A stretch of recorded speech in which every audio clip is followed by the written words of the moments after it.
Everyone, welcome to today's tutorial. So if you have not yet subscribed to the channel, make sure that you do so by clicking on that subscription button, and ensure that you send all those questions that are giving you problems to this line on the screen.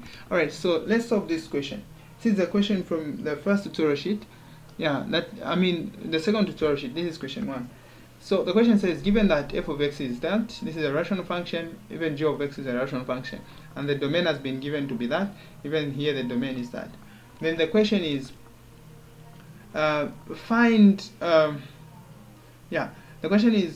state the range of the function f. So to find the range of a function which is a rational function, you have to find the inverse of that given function. And how do you do that? So f of x is equal to this. So to find the inverse of this, we're going to say let y be equal to the function that we've been given, which is 3x plus 5 there. So if this is our y, we're going to make x the subject of the formula. So when you cross multiply there, we're going to have y open brackets, we have 3x plus 5 is equal to 4. Then from there, we can make x the subject by distributing the y throughout the bracket. So y times 3x, you're going to get 3xy. Then y times 5, you're going to get 5y. That is what you have. And from there, you have 4 there. Then we have 3xy is equal to, you have 4 minus, when this 5 crosses the equal sign, you have 4 minus 5y. So we make x the subject. We're going to say x, so we have 3y. Is equal to 4 minus 5y. So when we divide by 3y this side, divide by 3y this side, then the value of x will remain 4 minus 5y over 3y. So f inverse of x will therefore be equal to, while there is y there, I'll just replace with x. So we're going to say 4 minus 5x over 3x. So now, to find the range of this function, you simply just get the domain of its inverse. So let us find the domain of the inverse. We have to understand that the domain of an inverse function is equal to the range of the main function. So the domain, let's find the domain of this function. This is going to be our range for this function there. So the domain of this function, to find the domain of a rational function, you simply just equate the denominator to 0. So when you equate the denominator to 0 there, we have 3x is equal to 0. So when we divide by 3, the value of x is just going to be, so initially we had 3x is equal to 3x is equal to 0. Then when we divide by 3, we have x is equal to 0. So the domain will be all real numbers. So the domain will be all real numbers where x, but except x shouldn't be 0. So you can write this as the domain is equal to, the domain will therefore be equal to x, such that x is a member of all real numbers where this x should never be equal to 0. So this is the domain of this function, the inverse function. So this same domain is the range for the function. So this is the answer for the first part. So the the domain for the inverse function is equal to the range of the main function. So this is how you do your solution. But looking at this domain that has been given there, let's try to see if we can do some other mathematics to improve our answer. Let's see. So we have the domain is x greater than 0. So meaning all the values of x here should be positive. So if we, let's say for instance, we put 1 where there is x, this would be 3 plus 5. So that would be 1 over 2 as the answer. So that would be, so meaning, alright, okay, so yeah, so this is, so what we can say to find they are saying the domain is a positive number. It's not less than 0, it's greater than 0.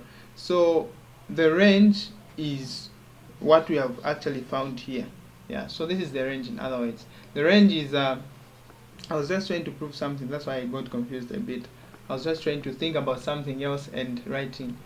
Yeah, so I was doing two things at the same time. So let me just make this clear. So if you've been asked to find the domain, or rather the range of the function, which is a rational function, a function which is in a fraction form, you first find its inverse, and then when you find its inverse, you find the domain of the inverse. So the domain of the inverse function is equal to the range of the main function.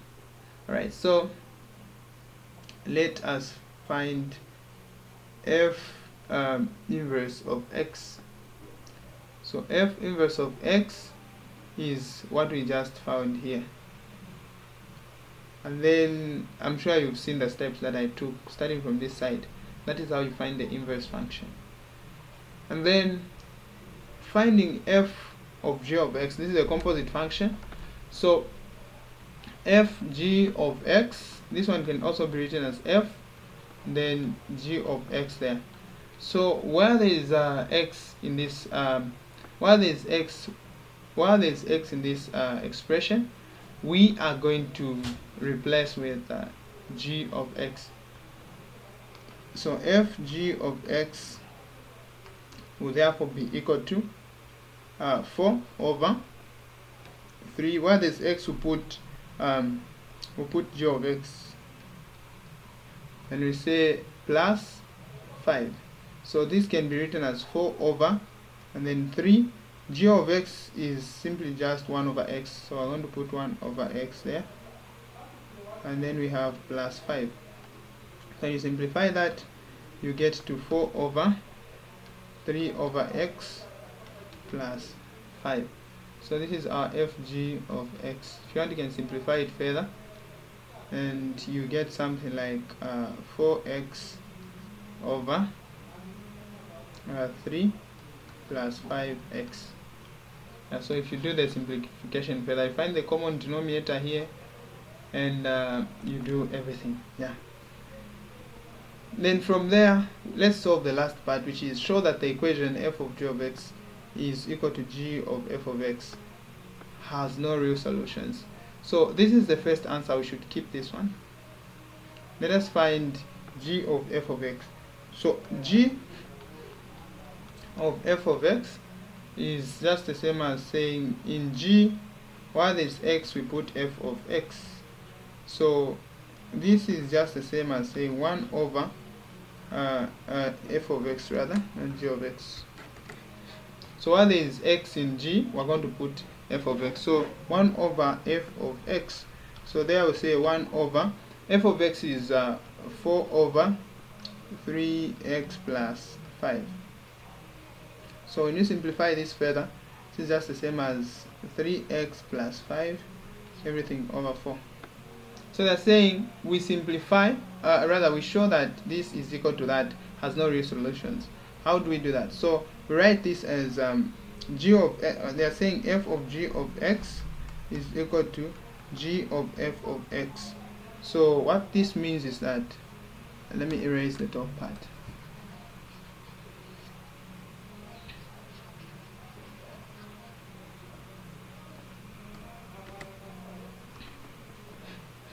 So from there we can now get fg of x, which is just 4x over 3 plus 5x. We say this is equal to g of f of x.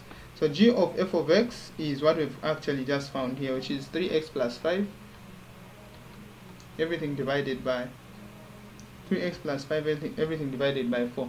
So here we can cross multiply. So we're going to have 16x is equal to, then when you multiply these times that, we're going to have 3 plus 5x multiplying with 3x plus 5. So they want us to show that that expression has no real solutions, meaning it's a quadratic equation which has imaginary roots, not real roots. It has imaginary roots. Okay. So we have this. Let us now simplify it further. We have 16x is equal to So 3 times 3x we get 9x, 3 times 5 we get 15, and then 5x times 3x squared we get 15x squared. 5x times 5 we get 25. So from there we can do the simplifying. So we pair the like terms together. So I don't know what I've missed. Okay, this is 25x. And then we pair the like terms together. 9 plus 25, this will give us 34. So we're going to have 16x is equal to 34x. Then we have positive 15x squared, and then we have 15 there. So we still have to pair the like terms. This one and this one here, they are like terms. So we can bring 16x to the other side of the equal sign, so that we have 15x squared plus 34x minus 16x, then plus 15 is equal to 0. So we're going to have 15x squared plus 34 minus 16. So when you subtract 16 from 34, the answer that you get is 18. So you're going to have 18x and then plus 15 is equal to 0.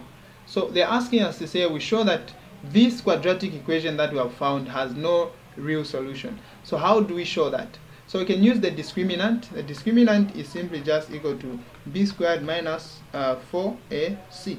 So if we discover that the discriminant is less than 0, then we have shown. But if the discriminant is going to be greater than 0, then we know to say we have made a mistake from our solutions this side. So d is equal to, so our b, we can identify our a, b, and c from this equation. So our a is simply just the coefficient of x squared there, which is 15. Then our b is equal to the coefficient of x there, which is so we got that 15, which is 18 there. And then c is simply just 15. So we can replace them there. So we have 18 squared minus 4. My a is 15, and then my c is 15. So when you do the simplifying, 18 squared, so when you find 18 times 18, that will give you 324. Then when you multiply 15 times 15, 15 times 15, that's about 225. And then 225, you multiply it times 4, you get 900. So we say minus 900. So our d is going to be 324 minus 900, which is about negative 576. So when you look at d is less than 0. This is a negative number, so d is less than 0, hence shown. So when the discriminant is less than 0, it means that the given equation, or the equation that you are solving, has imaginary roots. So if it has imaginary roots, meaning it has no real roots, hence shown. Alright, thank you very much for watching today's tutorial. So if you have not yet subscribed to the channel, make sure that you do so by clicking on the subscription button. See you in the next tutorial video. My name is Harmtedy.